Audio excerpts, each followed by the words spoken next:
صحیح بخاری میں آتا ہے جب نبی علیہ السلام کی وفات ہوئی تو حضرت عمر نے تلوار نکال لی کہ میں اس کی گردن کاٹ دوں گا جو کہے گا کہ نبی علیہ السلام فوت ہو گیا۔ ان کا یہ عقیدہ تھا کہ جس طرح موسیٰ علیہ السلام 40 دن کے لیے کوہ طور پہ گئے، نبی علیہ السلام بھی ڈورمنٹ پوزیشن میں چلے گئے، واپس آ جائیں گے، کیونکہ انہوں نے نبی علیہ السلام سے سنا تھا کہ رومن اور پرشین امپائر گرے گی، تو وہ یہ فورس ہی کرتے تھے ابھی تو کیسرو کسرا کی جنگیں ہم نے لڑی نہیں ہیں، تو حضور اس سے پہلے کیسے دنیا سے جا سکتے ہیں؟ لیکن اللہ نے تو آپ کو پروفٹ بنوانا تھا نا، کہ آپ کے جانے کے بعد فتوحات کروانی تھی، تاکہ پتہ چلے کہ پیچھے اللہ کھڑا ہے۔ اپنی زندگی میں تو بڑے بڑے بادشاہوں نے فتوحات کی ہیں، نبی علیہ السلام کی تو دعوت کا کلائمیکس حضرت ابوبکر اور پھر حضرت عمر عثمان و علی کے دور میں جا کے ہوا ہے، جبکہ عرب قبائل بھی مرتد ہو گئے ہیں، تب بھی اللہ کے پیچھے سپورٹ تھی۔ والذی ارسل رسولہ بالہدی ودین الحق لیظہرہ علی الدین کلہ ولو کرہ المشرکون، اللہ نے اس کو دین کو غالب کرنا تھا۔ تو بخاری کے الفاظ ہیں، حضرت عمر نے کہا میں اس کی گردن اتار دوں گا۔ حضرت ابوبکر آئے، انہوں نے حضرت عمر کو دیکھا، اگنور کر کے سیدھا حجرہ عائشہ میں گئے، نبی علیہ السلام کے مبارک کفن کو ہٹا کے آپ کے ماتھے پہ بوسہ دیا اور کہا یا رسول اللہ آپ پہ 2 موتیں جمع نہیں کرے گا، ایک موت تو سب کے نصیب میں ہے، اب تو ہمیشہ کی زندگی آپ کو اللہ نے آخرت کی دے دی ہے۔ اور پھر باہر نکلے، حضرت عمر کو کہا کہ عمر بیٹھ جاؤ، حضرت عمر نے بات نہیں سنی، تو حضرت بکر ممبر کی طرف چڑھے، ممبر پہ چڑھے اور لوگوں سے کہا کہ عمر کو اس کے حال پہ چھوڑ دو۔ حدیث کے الفاظ ہیں کہ لوگ حضرت بکر کا ریگارڈ باقی اصحاب سے زیادہ کرتے تھے، حضرت عمر کو تنہا چھوڑ کے لوگ حضرت ابو بکر کی طرف متوجہ ہو گئے۔ پہلے وہ جو سارا میلہ ان کے گرد لگا تھا شفٹ ہو گیا، تو انہوں نے حمد و صلات کے بعد انہوں نے کہا اما بعد فمن کان یعبد محمدا فإن محمد قد مات۔ سر کلیجے پہ کتنا بڑا پتھر رکھا ہوگا حضرت بکر نے جملہ بولتے ہوئے کہ جو محمد کی عبادت کرتا تھا وہ جان لے کہ محمد کو موت آ گئی ہے۔ ومن کان یعبد اللہ، اور جو اللہ کی عبادت کرتا ہے وہ جان لے ان اللہ حی لا یموت، اللہ زندہ ہے، اللہ کو کبھی موت نہیں آئے گی۔ کیا توحید کی تعلیمات ہیں! حضور کی میت کے اوپر حضور کے فضائل نہیں بیان ہو رہے، توحید بیان ہو رہی ہے۔ Point to be noted. کیوں؟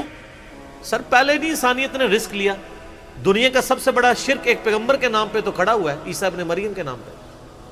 نبی علیہ السلام کو عیسیٰ ابن مریم نہیں اللہ نے بننے دیا۔ ایسے تربیت یافتہ وہ صحابہ جو کل تک آپ کے وضو کا پانی نیچے نہیں گرنے دے رہے تھے، آج وفات پہ کھڑے ہو کے فرضی خطبہ دے رہے ہیں۔ جو محمد کی عبادت کرتا تھا جان لو محمد کو موت آ گئی ہے، جو اللہ کی عبادت کرتا تھا جان لو اللہ زندہ ہے۔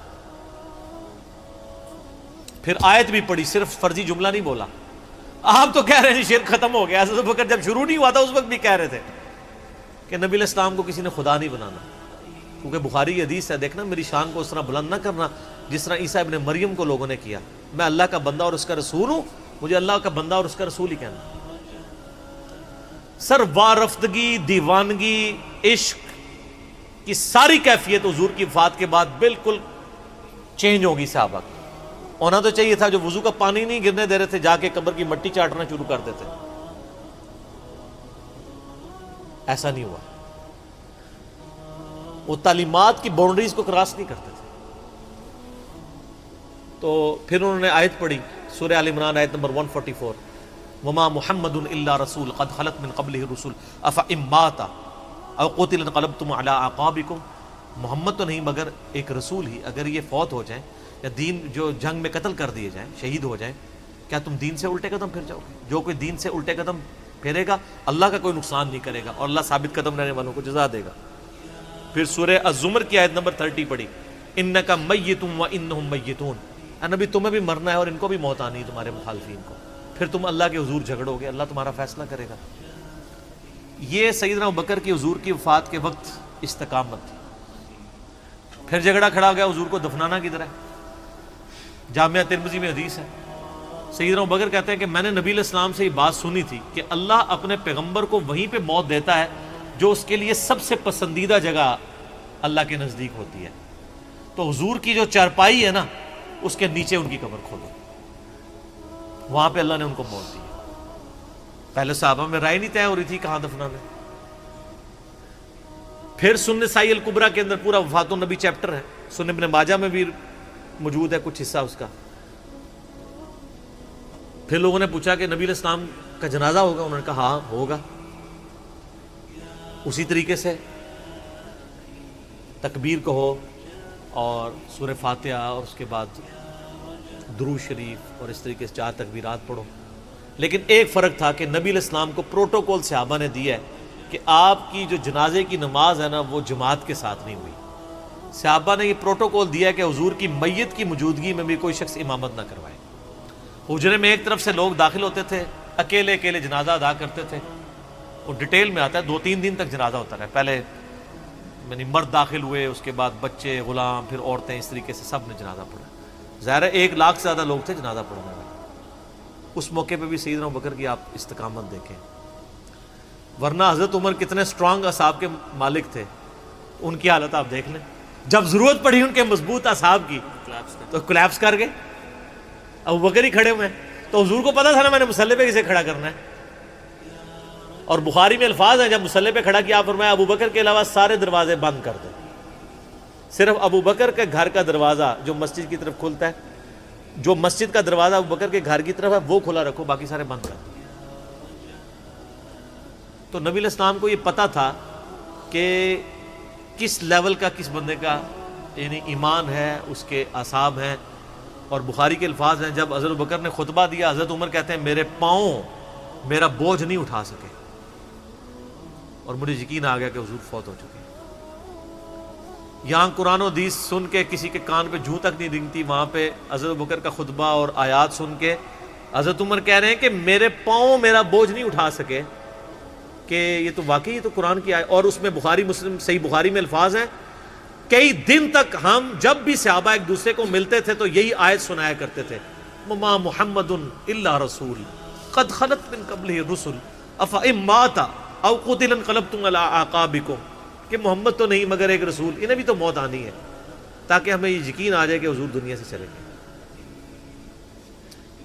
تو یہ صحابہ کرام علیہم رضوان کی نبی علیہ السلام کے ساتھ عقیدت تھی۔ اور سیدنا ابوبکر آپ کو بالکل صف اول میں نظر آئیں گے، ٹاپ آف دا لسٹ، معاملات کو ہینڈل کرنے میں، چیزوں کو بالکل من و سنت کے مطابق ڈھالنے میں، اور ہر معاملے میں رجوع لانے کے اوپر، اور اہل بیت کے ساتھ کمٹمنٹ کے اوپر، ہر مسئلے میں آپ کو حضرت ابوبکر صدیق کی قربانیاں ٹاپ آف دا لسٹ نظر آئیں گی۔ تو بات کہاں سے کہاں شروع ہوئی، فی البدی میں تو اور گھنٹوں بول سکتا ہوں، مجھے اتنی حدیثیں یاد ہیں یہ فضائل کے اعتبار سے۔ آخر میں اصول برکت کے لیے میں وہ حدیث بیان کروں گا جو میں اکثر بیان کرتا ہوں۔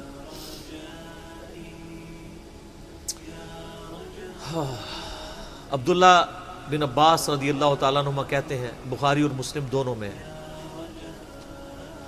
کہ سیدنا عمر کی میت رکھی ہوئی تھی اور لوگ آ کے ان کی میت پہ سلام پڑھ رہے تھے، اور اپنے اپنے انداز میں خراج تحسین پیش کر رہے تھے کہ اس شخص کی وجہ سے اسلام کو کیا عروج ملا۔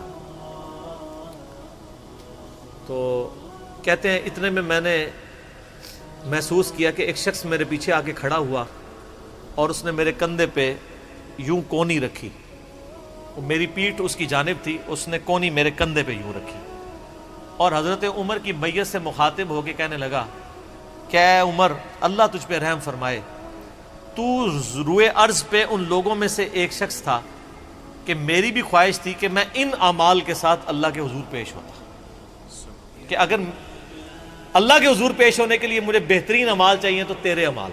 ظاہر ہے جی رومن اور پرشین امپائر گھری ہے، کس لیول کا عروج،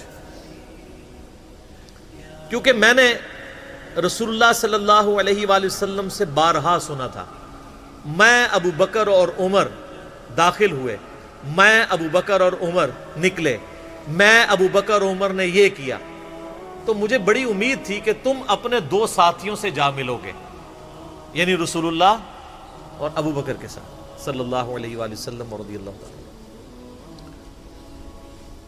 تو یعنی نبی علیہ السلام کے بعد سیدنا ابو بکر اور پھر حضرت عمر بھی وہیں پہ پہنچ گئے۔ تو مجھے نبی علیہ السلام کے اس فرمان سے لگتا تھا جس طرح آپ اپنی زندگی میں کہتے تھے نا، میں ابو بکر عمر، میں ابو بکر عمر، میں ابو بکر عمر، مجھے پتا تھا تم نے جا کے انہی سے ہی ملنا ہے جا کے، اور دیکھ لیں قبر بھی پھر ساتھ بنی دونوں کی۔ تو عبداللہ ابن عباس کہتے ہیں کہ میں نے جب یوں مڑ کے دیکھا تو وہ سیدنا علی بن ابی طالب تھے جو حضرت عمر کی میت کے اوپر یہ کلمات پڑھ رہے تھے، میں ابو بکر اور عمر، میں ابو بکر اور عمر رضی اللہ عنہم اجمعین وعلیہم السلام اجمعین۔ اللہ تعالیٰ ہمارے دلوں میں خلفائے راشدین کی محبت، اہل بیت کی محبت راسخ فرمائے رضی اللہ عنہم اجمعین وعلیہم السلام اجمعین، اور قیامت والے دن حوض کوثر پہ ان کے ساتھ محشور فرمائے، آمین ثم آمین۔